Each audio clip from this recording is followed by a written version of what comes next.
အားလုံးပဲမင်္ဂလာပါကဲဒီနေ့မှာတော့ကျွန်တော်အိမ်မှာချက်ရတာပြင်းတာနဲ့ရှောက်သွားပြီးတော့ရှောက်စားကြပါမယ်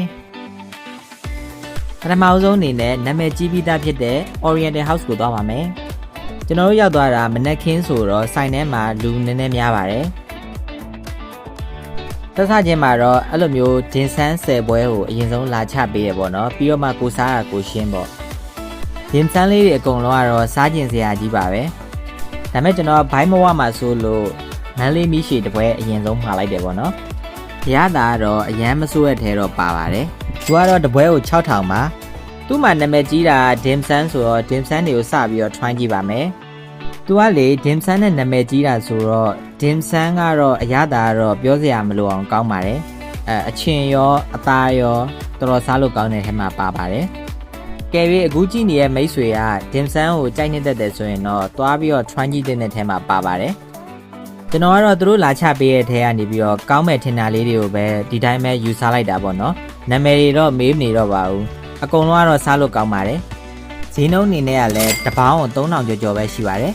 အဲ့ဒါပြီးတော့အဲ့အနီးနားမှာရှိတဲ့ Space Museum ကိုလည်းသွားလိုက်ခဲ့ပါတယ်ဝင်ကြီးကတော့ကလေး1000လူကြီး1500ပေးရပါတယ်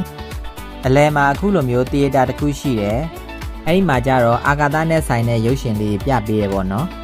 ဒါမြန်မာပြည်မှာမရှိဘူးသေးတဲ့အတွေ့အကြုံတင်မို့လို့သွားလည်ကြည့်ကြပါလို့လည်းပြောချင်ပါတယ်သူတို့ကတော့ပြလိုက်ကြည့်တဲ့အချိန်ကိုတနာရီသတ်မှတ်ထားပါတယ်ရုပ်ရှင်က45မိနစ်ပြတာမို့လို့ကျွန်တော်တို့မှာတခြားအပြင်ကိုကြည့်မယ်ဆိုရင်တော့15မိနစ်ပဲအချိန်ကျန်တာပေါ့နော်အဲ့တော့အပြင်ကတခြားဟာတွေကိုလည်းကြည့်ကျင်သေးရဆိုရင်တော့ရုပ်ရှင်ုံတွေကနေစောစောထွက်မှရပါမယ်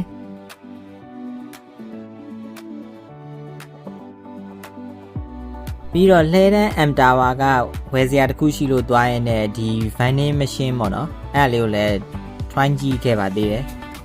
သူစီက drinks လေးတွေကတော့9000ဝန်းကျင်ကနေပြီးတော့စရှိပါတယ် coffee တို့ latte တို့ကနေစပြီးတော့ juice တွေအထိရပါတယ်ကျွန်တော်အခုတောက်တဲ့ဟာဆိုရင် passion juice ပါတစ်ခွက်မှ9000ပဲပေးရပါတယ်အရသာလေးကလည်းချိုချိုချင်းချင်းလေးနဲ့အရန် refreshing ဖြစ်ပါတယ်ပြီးတော့နေ့လယ်စာကိုတော့လှဲတန်းကမလာလာဆိုတဲ့မာလာရှန်ကောဆိုင်မှာသွားစားခဲ့တယ်သူလည်းဈေးသင်းတဲ့မာလာရှန်ကောဆိုင်ထဲမှာပါတယ်ပေါ့နော်ကျွန်တော်တို့အခုမှထားရဟာဆိုလို့ရှိရင်3000ခွဲကျတယ်ပေါ့နော်ဒါ2ယောက်စာကောင်းကောင်းစားလို့ရတယ်ဒါအသားတွေဆိုလို့ရှိရင်လည်းစိတ်ကြိုက်ရွေးပြီးတော့မှထည့်ထားတာပေါ့နော်